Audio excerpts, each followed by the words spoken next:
as men, all right, our brains are hardwired to move towards a goal, that shared vision that you've created with your partner. But then our partner, their brain is hardwired to make sure that the ecology of our household and our relationships is balanced in the face of that goal. And so we need to work with our partner and treat them as an equal. Welcome to another episode of Rich in Relationship. And today we're going to talk about men as servant leaders in their families. That's really the role of man as a servant leader in the marriage. And part of what inspires this is I do a lot of couples work. And periodically I get a religious couple. And the man loves to say in front of the wife that the man is the head of the household as Christ is the head of the church. And then they tell me about how their wife doesn't listen to them and they yell at them and they don't listen to them, and how she's disobedient to him, and that he's really clear about how the household should be run and she just doesn't do what he says. And then the wife tells me that she experienced this as unsafe, that she feels abused, that she agrees with her husband about the importance and value of the Bible in their life and their religion and their faith, but the way he's executing it doesn't feel right to her. Now, if you're not a religious person, this is going to still be a great episode to you, because it's really, there's a whole conflict going on in our culture right now about what does it mean to be a man? What does it mean to be a husband? There's a whole space out there about toxic masculinity, and men who show up a certain way are toxic. And there's books like No More Mr. Nice Guy, which explain that many men have sought being a nice guy as refuge. Let's face it, there's a lack of clarity of what is the role of a husband today, now that men and women are finally recognized as equal.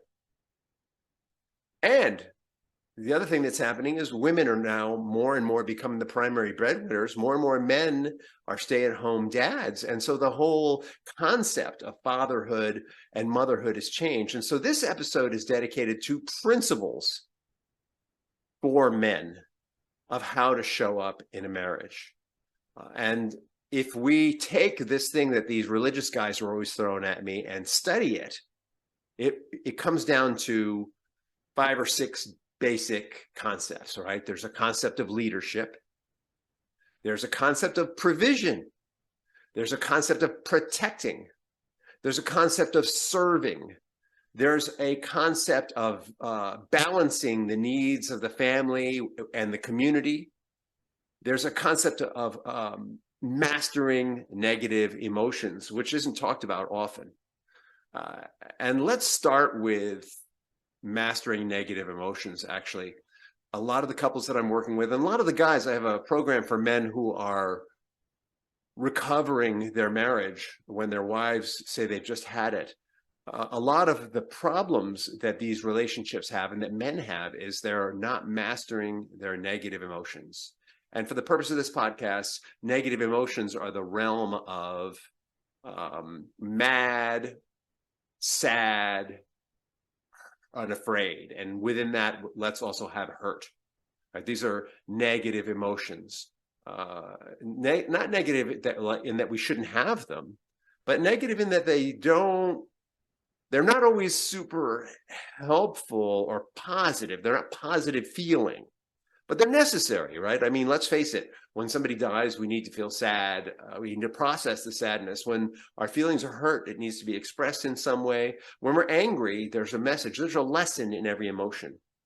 And if we go back to the original concept that a man is to the household as Christ is to the church, Christ was a servant. He washed the feet of his disciples. He never forced anyone to do anything. And his mastery of his own emotions, at least as it's provided to us in the story, whether you believe he's the Son of God or whether you believe he's just an enlightened dude, there's a lot of history and there's a lot of stories about how he handled it that we can learn from. And that's what I'm here to present on. His mastery of his emotions, that particularly negative emotions, was pretty amazing, especially given his time. This is a guy who was betrayed, knew he was going to be betrayed by one of his best friends, right? One of his closest, his 12 disciples. Judas was like one of his BFFs, and forgave him in advance, knowing that he needed to do it, right? So he was hurt by it. Yeah. He was sad by it. He also saw that it was a necessary part of what he needed to do, and he forgave him completely for it. And he mourned for him that he said, wow, I feel so bad for this guy. The person who betrays me is going to feel just awful. He didn't meet that with condemnation, right? So there's a lesson there for us as men, that we can feel hurt and we can feel sad for people for their choices, even as they impact us, without necessarily going to condemnation. And a lot of times as guys, we feel like we need to hang out in anger. I could do a whole podcast just on this piece right here. We need to feel like we need to hang out in anger because it feels empowering. And, Jesus, the way he's presented in scripture, when he gets angry, he is always compassionate of others. There's texts about how he was mad at the authorities at the time, but he gets mad at them, but he looks at them with compassion and even sadness that they don't see the truth that he's trying to share with them. He gets mad at them.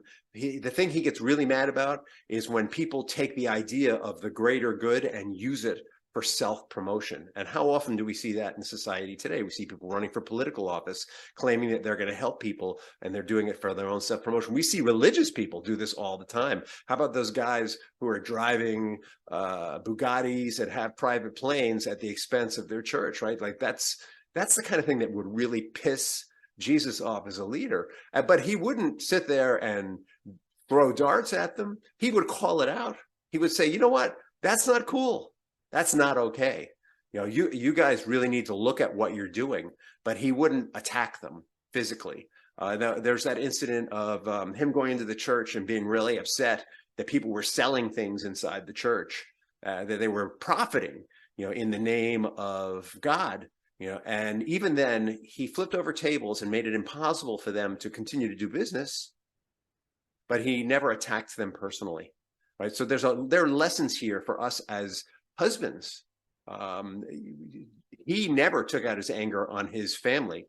The only time he would ever speak to them in a recriminating way was if he felt that they weren't getting a lesson. But even then, he wouldn't yell and scream at them. He would say to them, hey, you're missing the point. And then he would tell them the point. He was never punishing, right? So the lesson here for us as husbands, fathers, and men is we don't need to be punishing, and we don't need to be bribing. All right, so let's talk about what does it mean to be a servant leader in the context of managing our negative emotions. So what it means is we want to make sure that when we're angry, we're expressing it in a way that shows compassion for the people around us. Not that we're just exploding and acting out, but that we're getting that anger for us points to a misdeed. We see a misdeed or an injustice. And the question is, how do we call out that injustice in a way that is compassionate to everyone around us, including the person who's committing the injustice? That's the lesson. And I don't have the answer for you. When you're in those situations, you need to ask yourself, wow, I'm angry. Something's not right here. Is it something in me? Is it something outside of me? What's the injustice? How can I call that in a way that is compassionate and caring of the people around me? And as leaders, right, in our family, it's not our job to say, I'm in the charge. This is what we do, B. It's not about that. It's about saying, hey, here's the vision that we created together. All right. Let's make sure that what we do is in alignment with that vision. And at the same time, honoring that as men, all right, our brains are hardwired to move towards a goal, that shared vision that you've created with your partner, but that our partner, their brain is hardwired to make sure that the ecology of our household and our relationships is balanced in the face of that goal. And so we need to work with our partner and treat them as an equal in doing that. And in all the stories of Christ and his disciples, he allowed them freedom to run the community as they saw fit. He did not micromanage. He leaned into the strengths of each one and allowed each one to lean into their strengths. And so the lesson here for us as servant leaders, we need to lean into the strengths of our family and allow each person to grow in their strengths. And as servant leaders, right? This is a guy who washed the feet of his disciples.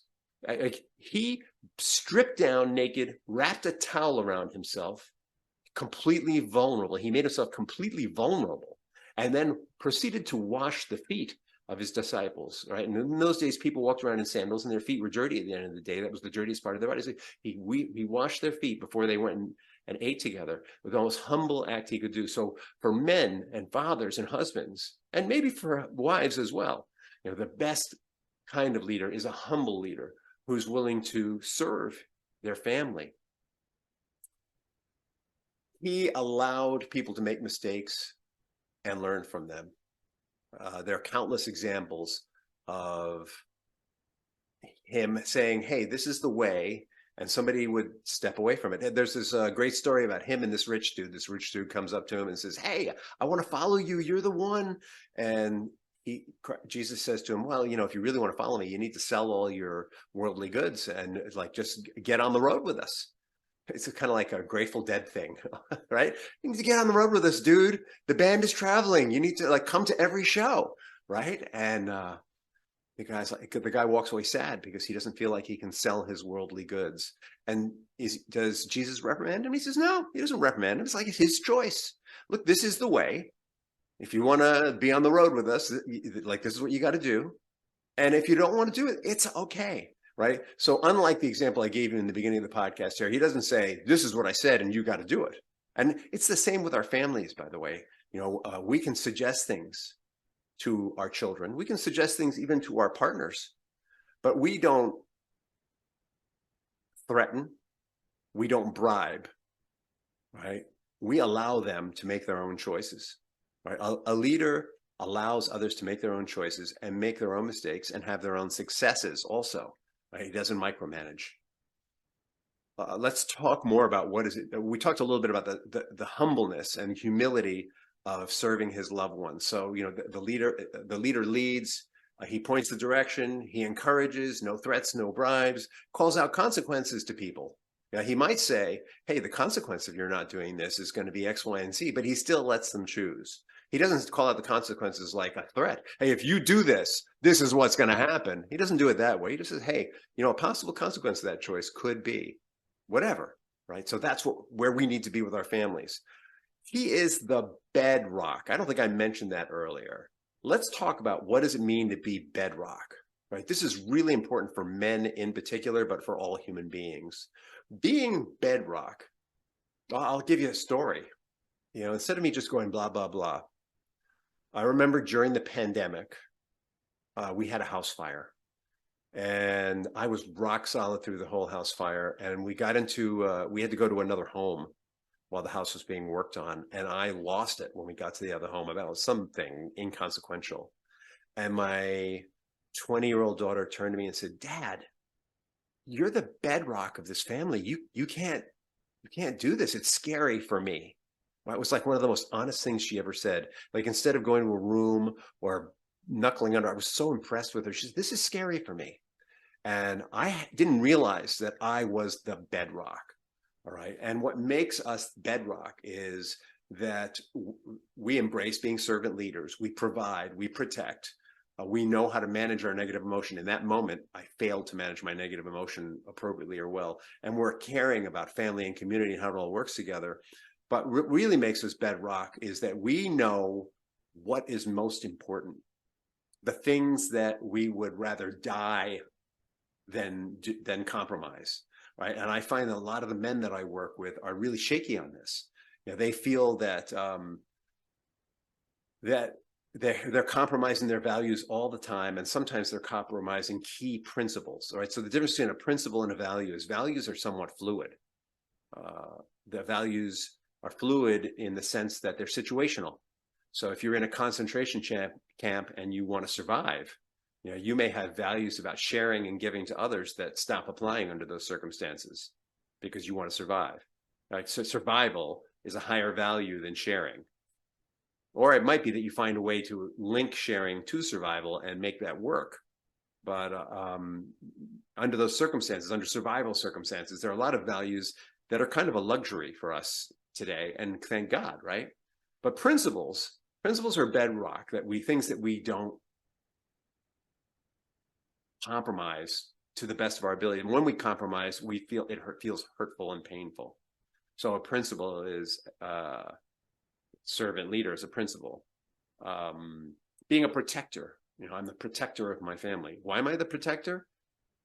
Well, I'm the biggest, right? I'm a guy. Another reason is I'm actually trained for it. I've got years of martial arts training. I'm like, if something goes down that's scary and threatening, I'm best suited for that role. So I am the protector of my family, and much like Jesus, I'm willing to give myself, or any of you, I'm willing to give myself for my family under those circumstances if necessary. My family's instructions are, if we're walking down the street and it looks like there's a bad dude or dudes coming, or something physically scary is coming, they are to go to the other side of the street and let me handle it. And they can call the police, run away, whatever they feel is appropriate, but they leave me to confront whatever it is because I'm trained for it. Those are basic principles. These are principles that I live my life by, and they know that's a principle. We've talked about it. I've given them instructions on it. This is a principle we live by, and they do not even question it. My wife has never said to me, "What?"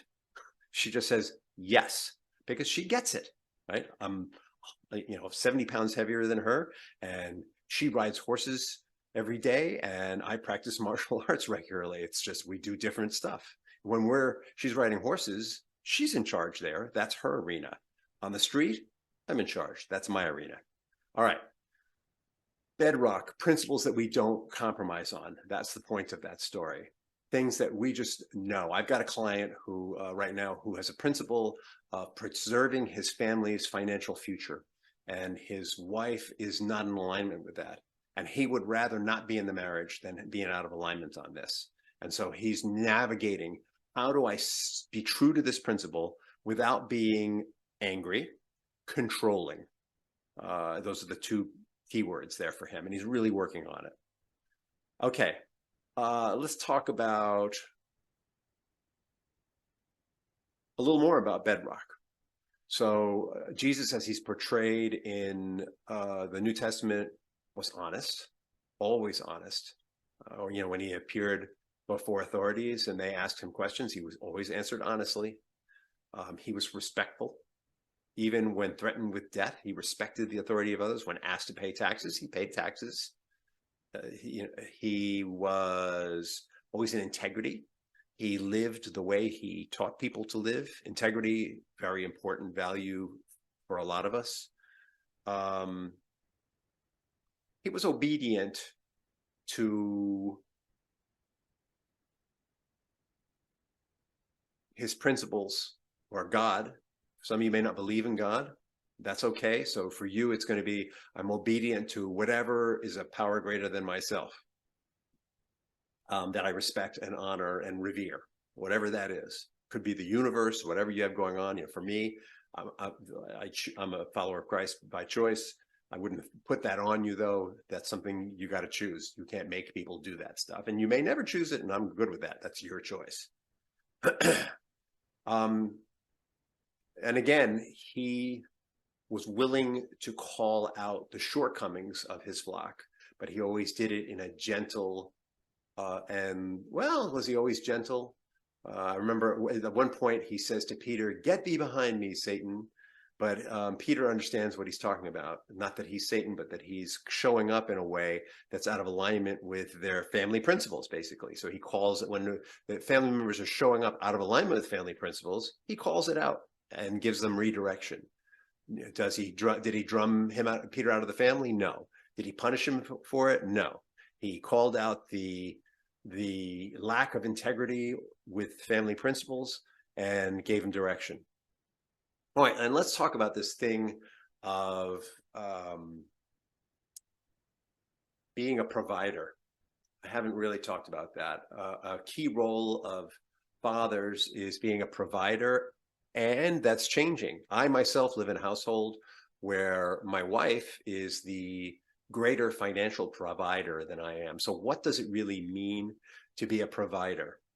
The examples that were given in the story of Jesus is that he took what was freely given to him and multiplied it, right? So even though your wife may be the primary provider, your role is to take whatever she contributes and multiply it in some way. It might be, if you're running the household, that you multiply it by value shopping. It might be that you find a way to set some aside and invest it. But your job is to multiply it, and not just to take it and spend it, but to spend it carefully and invest it. You're investing it into your family and multiplying it. It's more about that. It's less about who makes the money and more about what are we supposed to do with it?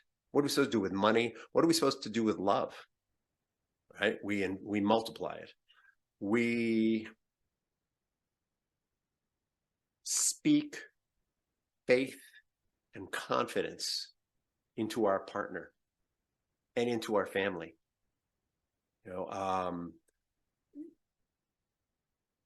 The study of male and female brains shows that I don't know if you're aware of this, but brains that develop in a body that has high testosterone evolve differently than brains that have high estrogen. Just throw out men and women, bodies that have these qualities. The brains are actually wired differently. So the brain that evolves in a male body that has testosterone as the dominant chemical driver, those brains, the two lobes are less connected and communicate less with each other. They tend to be much more left brain, which is rational, directed. That's why men are sort of goal-oriented, and brains that evolve in female bodies are super connected. So there's a lot of communication between the two lobes. They're more creative. They're more aware of their surroundings. Women actually have better hearing than men, and better peripheral vision than men for whatever reason. Probably something to do with the way their brains, those lobes are wired. And so even though women tend to be more aware of micro emotions on the face and body language, the strength of men is that when they see that there's an emotional void, let's call it, or that someone's feeling not great about themselves, we can be very focused and directed in speaking faith and confidence into that person. So our wives, what they're hardwired for is they want to be appreciated. That's what they're like, just their chemistry. It's not a sexist thing, it's their chemistry. And so speaking faith and confidence into them, acknowledging their strengths, acknowledging that they're moving towards their dreams, the micros, the little ways, not just saying, oh, baby, you're so beautiful, but you're so beautiful.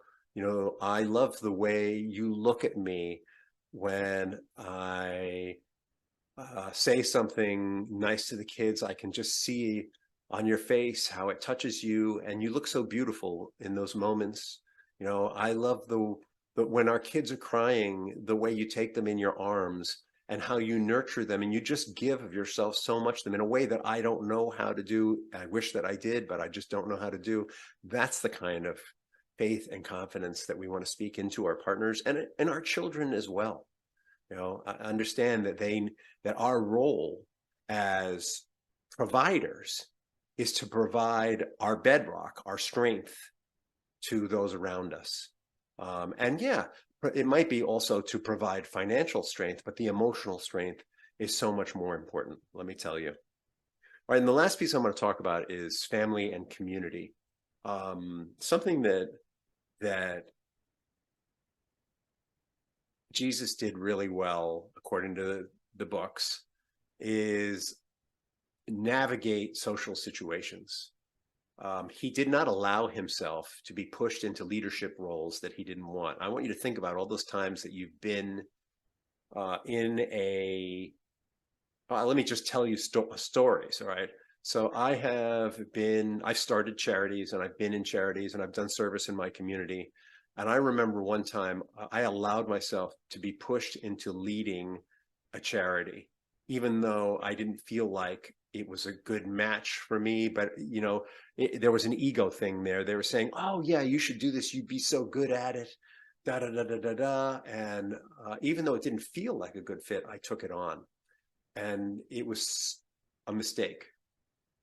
I got frustrated and angry with the group process. Volunteer organizations are like turtles. They're slow moving, they're cautious, they're unwilling to take risks. And I'm not a turtle. And I'm a big risk taker. So I had a really bad reaction to that. And I quit. By the way, I quit. And instead of filling out my turn, I quit, which kind of let them down. And it was a wise decision to quit because I wasn't doing a good job. I was too frustrated in the role. It wasn't a good fit for who I am. It's in the same way, Jesus didn't allow himself to be made the king of Israel, to break the yoke of the Romans, because he knew that wasn't what he was here for. He knew that wasn't his nature, his character. He wasn't that kind of leader.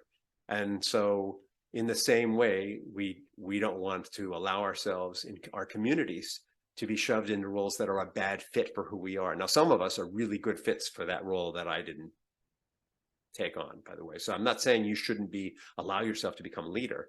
I'm saying it needs to be a good fit.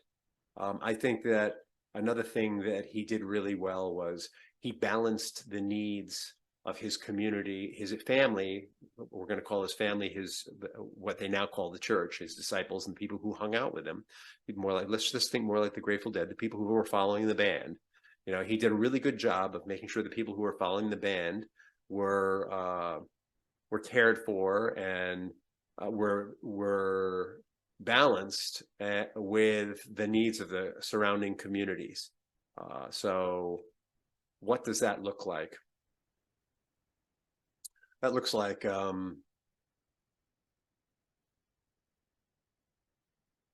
when he was doing the Sermon on the Mount and they're out in the middle of nowhere and there's like 5,000 men, which means there's probably another 5,000 women and children too.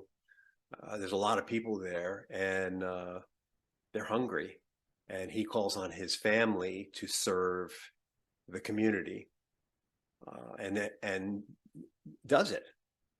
And we're probably not going to serve our community miraculously, but he was always willing to give to the community, have his family, teach his family the principle of giving, and he giving to the community. And he actually doesn't do it himself. He gives his family, the disciples, the food to distribute to the community.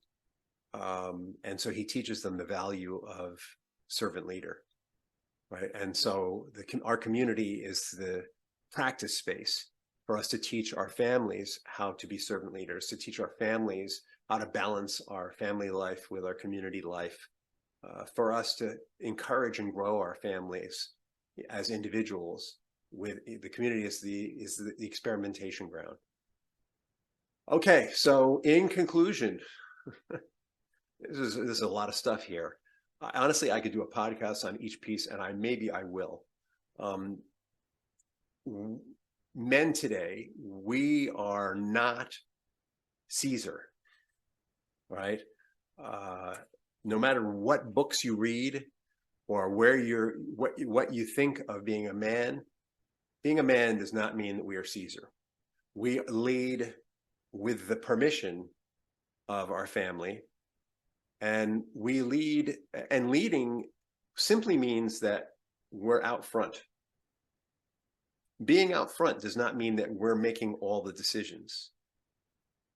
I really want you to get this. Being out front does not mean that we're making all the decisions, right? You and your partner will make decisions together. You'll make decisions leaning into her strengths, and she will lean into your strengths.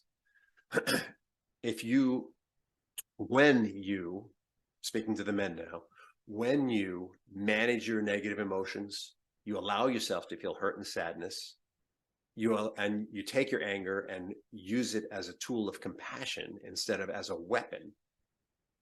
And what I mean by that is when you take your anger and fix what needs to be, make straight what needs to be straight, either in your heart and soul or in the ecology around you, in a way that is compassionate and caring about the people around you, you'll make the environment safe. When you stop trying to control everyone with your anger and stop trying to control everyone with I'm in charge and all that nonsense, you'll make it safe. And when it's safe and you stop trying to control the people around you, then your partner and your family will allow you to be in front. And they'll allow you to be in front because you are a protector. You are a provider. You take what they give you and multiply it and share it with them. You are the bedrock. They know what they can count on you for. They know that you live your life by principles, that you won't compromise those principles. They know that you live to serve them, not serve them as a slave, but serve them in the sense that you are serving their highest self. You serve them in being their highest self, in fulfilling their greatest destiny. You serve them in this regard. They'll know that you're willing to lead in your community or serve in your community, and that you will help them to evolve and grow themselves in the community. They'll know that you respect and honor the government, even when it appears corrupt, even when it appears oppressive. You will pay your taxes, abide by the law, show respect to leadership, even if you disagree with them. Now, I'm sure that Jesus wasn't really excited about appearing in front of Pontius Pilate. He probably had a lot of opinions about him and the way he treated people, for example, but he still treated him with respect, the respect that every human being deserves. Right? I think that what that's about is, even when we disagree with who the president is, when we start speaking about them in a way that's demeaning of them, we diminish ourselves as well. And we respect the fact that this person has authority over us. We may not agree with the choices that they make. We may not agree with the values that they live their lives by. We may not agree with a lot of things, but we treat them with the same respect that we would treat any other human being. And if and when leaders use the greater good as an excuse to profit themselves only, we may call it out, but we always call it out in a way that's compassionate and forgiving of the fact that they're human beings and that we could do the same thing. You know, these are kind of the principles of being a man, a leader in your household. And remember, you can only lead, meaning out front. You know what it means to be out front in a war? It means you're the first one who gets shot, by the way, right? So we can only lead being out front when we have the permission and support of the people behind us. And they're behind us because they choose to allow us to take the first steps. And they choose to allow us to take the first steps because they've decided that we are reliable, have integrity, and represent their interests and their choices. Not that we choose for them, tell them how to live, or tell them to get behind us. Right? It's all chosen. It's all given. In the same way that our spiritual leaders allow us to make choices in our lives, we allow our families to make choices and respect them as whole and complete human beings. All right, I hope that's been helpful. Reach out to me, rich@richinrelationship.com. I hope this drives some controversy for you, and have a great day.